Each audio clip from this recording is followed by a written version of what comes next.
1월 20일 금요일입니다. 오늘 아침 신문 어떤 소식을 다뤘는지 짚어보겠습니다. 이현웅 아나운서가 정리해왔습니다. 어서 오십시오. 안녕하십니까? 네, 자, 첫 기사 보겠습니다.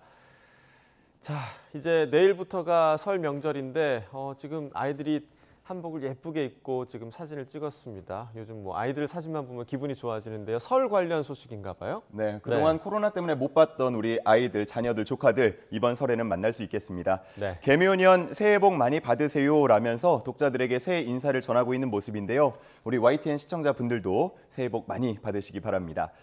이렇게 자녀와 조카들이 세배를 하면 그냥 받기만 할 수는 없지 않습니까? 그렇죠. 예, 무언가를 줘야겠죠. 세뱃돈을 줘야 할 텐데 혹시 앵커님은 어렸을 때 세뱃돈 얼마 정도 받으셨습니까?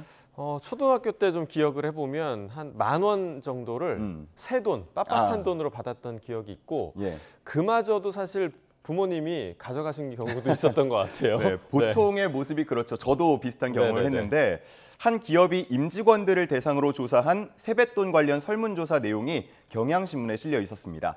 10년 전을 보면요. 초등학생 10,000원, 중학생 30,000원, 고등학생, 대학생은 50,000원이 적당하다라는 응답이 가장 많았다고 합니다.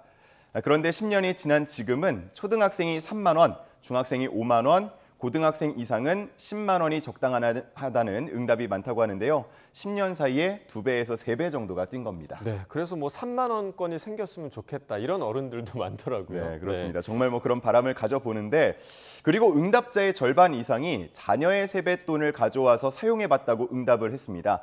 세뱃돈의 30% 미만을 사용했다는 응답이 절반가량으로 가장 많았고요. 100%를 다 썼다라는 응답도 13.5%였는데 100%를 다 가져다 쓴 거는 좀 너무하지 않나라는 생각도 좀 해봅니다. 그런데 이렇게 가져간 세뱃돈이요. 엄마와 아빠 중에 누가 사용했을 것 같습니까? 제 기억에는 저희 어머니가 가져가셨던 것으로 기억하거든요. 네, 제 주변에도 보면 어머니가 가져갔다 이런 응답이 많은데 이 설문조사 결과를 보면요. 아빠가 가져가서 사용했다는 응답이 비율이 더 높았다고 합니다. 근데 가져간 세뱃돈의 사용처를 보면 어느 정도 이해도 되는데 생활비에 썼다라는 응답이 40%에 달했다고 합니다. 어렸을 때의 기억으로 부모님을 너무 미워하지는 않기를 바랍니다. 네, 그런데 뭐 이현우 아나운서나 저나 저희 이제 세대는 오히려 이제 부모님께 용돈을 드려야 하는 그런 시기가 됐잖아요. 그렇죠. 이현우 아나운서 좀 계획이 좀 있나요? 계획을 세워보고 있는데 참 고민이 됩니다. 요즘 워낙 고물가라서 지갑이 점점 얇아지고 있거든요. 마음만큼은 뭐 듬뿍 드리고 싶지만 그러지는 못하고 또 누군가와 비교되면 안 되니까요. 그렇죠. 이 설문에는 관련 응답도 있었는데 30만 원을 드리겠다는 응답이 36%가량으로 가장 많았다고 하고요. 이어서 20만 원이 26%, 50만 원이 23%, 50만 원 초과가 10%, 그리고 10만 원 이하가 2% 정도였다고 합니다. 가능하면 이 30만 원 정도는 부모님께 드려야 누군가와 비교되진 않을 수 있을 것 같습니다. 네, 뭐 액수도 중요하진 하지만 무엇보다 따뜻한 마음 주고받는 그런 명절이 됐으면 좋겠고요. 또 부모님 여러분, 자녀 세뱃돈 마음대로 쓰지 마시길 바라겠습니다. 그리고 참고로 말씀을 드리면 이번 설 연휴 때는 눈과 한파 예보돼 있다는 소식 전해드리지 않았습니까? 운전 늘 조심하셔야겠고요. 또 최근 한국도로공사가 전국 휴게소를 대표하는 우수 메뉴들을 소개한 자료도 공개한 바 있으니까요. 중간중간 쉬면서 또 배도 든든한 귀성, 귀경길 되시기 바랍니다. 네, 자 다음 기사 이어서 보겠습니다. 자, 다음 기사는 코로나 관련 기사 같습니다. 오늘이 확진자가 발생한 지 꼬박 3년이 되는 날이다. 저희 리포트를 통해서 전해드렸는데 관련 정리한 기사인가 봐요? 네, 그렇습니다. 경향신문에 관련 내용이 잘 정리가 돼 있었는데요. 어제 0시 기준으로 국내 누적 확진자가 2,992만 7,958명, 거의 3천만 명에 육박했고요. 안타깝게 3만 3,104분이 세상을 떠났습니다. 유행 시기에 따라서 7차 유행까지 구분을 해뒀는데요. 초반에는 종교시설이나 클럽 등 유흥시설, 그리고 집회 등으로 인한 유행 등이 있었습니다. 네, 지금 여기 그래프가 나와 있는데 5차 유행 때 정말 확연하게 확진자가 급증한 모습을 보실 수가 있습니다. 이때가 작년 상반기 같은데 오미크론이 유행하던 때죠? 네, 정확합니다. 델타 변이보다 강력한 오미크론 변이로 인해서 하루 최다 확진자가 무려 62만 명대까지 올라갔었던 때가 있었습니다. 이후에 여름 휴가철 영향으로 6차 유행이, 또 겨울철을 맞아서 현재 7차 유행으로 보고 있는데요. 이렇게 우리는 코로나를 거치면서 마스크 대란에 따른 마스크 오부제, 또 비대면 수업, 집합금지 명령, 사회적 거리 두기 등을 경험했습니다. 방역 당국과 국민들의 적극적인 참여로 지금은 실내 마스크 의무 해제를 논의할 정도 수준까지 오게 됐는데요. 앞으로 코로나19와 공존하게 될 모습은 또 어떨지 궁금해집니다. 네, 정말 새로운 경험을 많이 했던 3년이었던 것 같습니다. 하지만 그 3년의 시간이 우리 개인 위생이나 또 개인 방역에 더 신경을 쓰는 그런 시간이 되었기를 바라봅니다. 자, 다음 기사 보겠습니다. 자, 얼마 전에 사실 있었던 좀 안타까운 소식이었죠. 발달장애 딸과 함께 죽으려고 했다가 또 딸만 죽게 된 그런 사연이었는데 어제 관련 그 판결이 나왔나 봐요. 네, 맞습니다. 어제 오후 2시였는데요. 인천지법에서 재판 결과가 나왔습니다. 검찰은 징역 12년을 구형한 바 있는데 판사는 징역 3년에 집행유예 5년을 선고했습니다.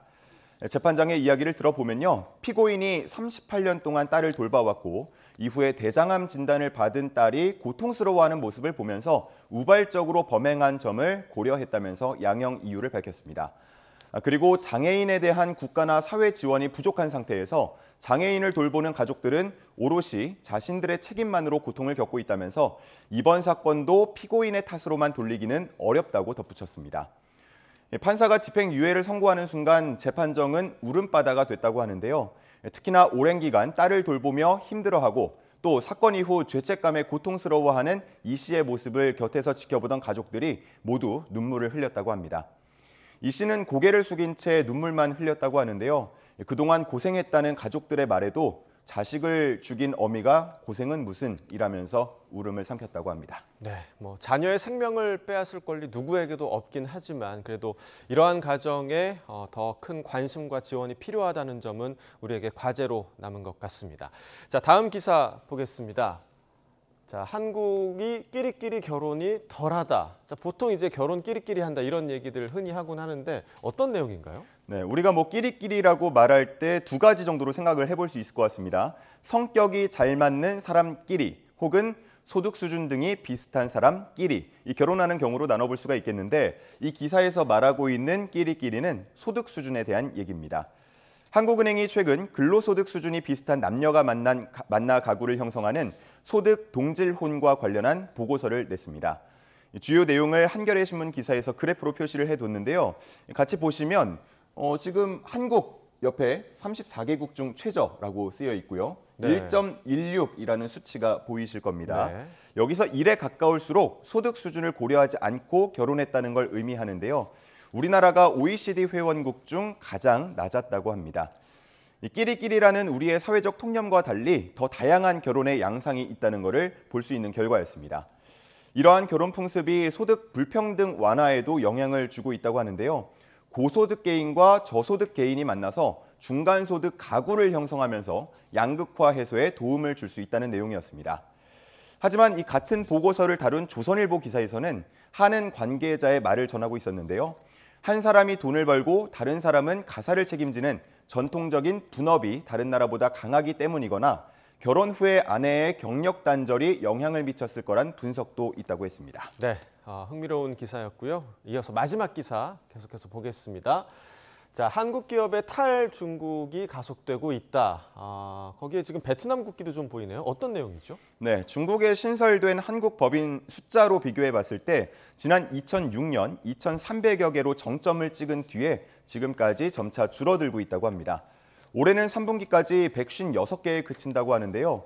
현지 인건비가 급등한 데다 배출가스 점검이 잦아지면서 공장 가동이 종종 멈춘다고 하고요.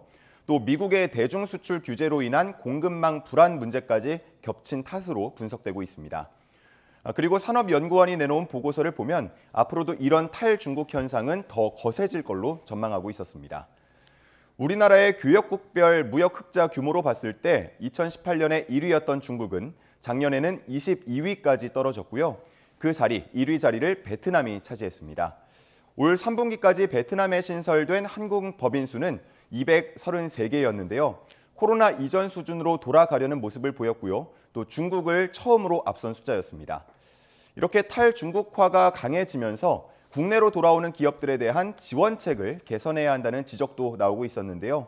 유망한 기업에 선별적으로 세제 혜택을 줘야 한다는 주장 등이 나오고 있습니다. 네, 그만큼 중국에서의 사업 환경이 예전 같지는 않다라는 걸 좀 반증하는 기사가 아니었나 생각이 됩니다. 굿모닝 브리핑 이현웅 아나운서와 함께했습니다. 고맙습니다. 감사합니다.